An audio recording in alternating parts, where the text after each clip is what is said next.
Scientific literature and science fiction put forward various models of the ways in which extraterrestrial and human civilizations might interact. Their predictions range widely, from sophisticated civilizations that could advance human civilization in many areas to imperial powers that might draw upon the forces necessary to subjugate humanity. Some theories suggest that an extraterrestrial civilization could be advanced enough to dispense with biology, living instead inside of advanced computers. Many writers have speculated on the ways in which a friendly civilization might interact with humankind. A collaboration with such a civilization could initially be in the arts and humanities before moving to the hard sciences, and even that artists may spearhead collaboration.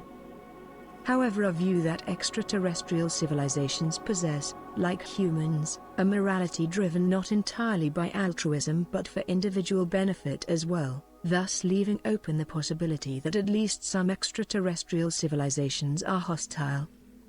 Science fiction dreamware often depict humans successfully repelling alien invasions, but scientists more often take the view that an extraterrestrial civilization with sufficient power to reach the Earth, capital or ally, would be able to destroy human civilization with minimal effort. Operations that are enormous on a human scale, such as destroying all major population centers on a planet, bombarding a planet with deadly neutrons, or even traveling to another planetary system in order to lay waste to it, may be important tools for a hostile and totalitarian civilization. It was initially considered that hostile extraterrestrial life may indeed be rare in the universe, just as belligerent and autocratic nations on Earth have been the ones that lasted for the shortest periods of time, and humanity is seeing a shift away from these characteristics in its own socio-political systems.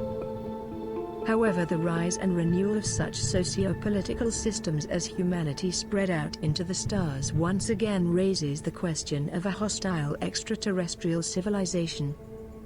While an extraterrestrial civilization may have an imperative to act for no benefit to itself, it would be naive to suggest that such a trait would be prevalent throughout the galaxy. Some points to the fact that in many moral systems on old Earth, such as the Aztec or Carthaginian one, non-military killing has been accepted and even exalted by society, and further mentions that such acts are not confined to humans but can be found throughout the animal kingdom. Some speculate that highly advanced civilizations are unlikely to come to enslave humans, as the achievement of their level of advancement would have required them to solve the problems of labor and resources by other means, such as creating a sustainable environment and using mechanized labor. It should be noted that humanity might not be considered to have reached this level of advancement, with slavery still found throughout human space, though imperial debt slavery is more an artifact of social-economic development within the empire rather than from a labor shortage. Moreover, humans may be an unsuitable food source for extraterrestrials because of marked differences in biochemistry. For example, the chirality of molecules used by terrestrial biota may differ from those used by extraterrestrial beings.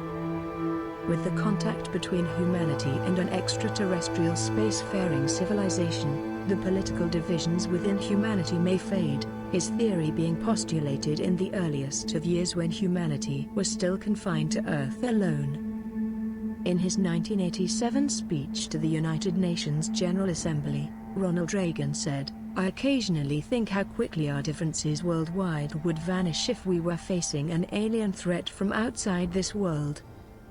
Initial SETI efforts were directed at the detection of radio waves from outside the solar system. With the advent of faster-than-light travel, from the early days of the colonization of Tau CT-3, in the 2150s, to the Generation 3 quick jump drive and frame shift drives, as seen today, direct contact has become the most likely scenario.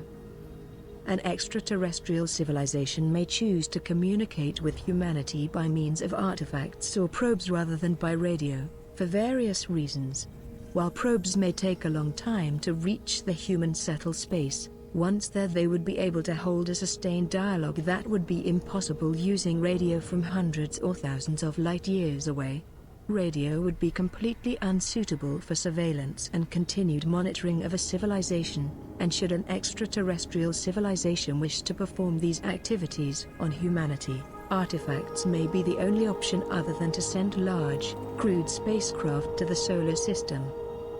An extraterrestrial civilization might want to send various types of information to humanity by means of artifacts, such as an Encyclopedia Galactica, containing the wisdom of countless extraterrestrial cultures, or perhaps an invitation to engage in diplomacy with them. A civilization that sees itself on the brink of decline might use the abilities it still possesses to send probes throughout the galaxy, with its cultures, values, religions, sciences, technologies, and laws, so that they may not die along with their civilization.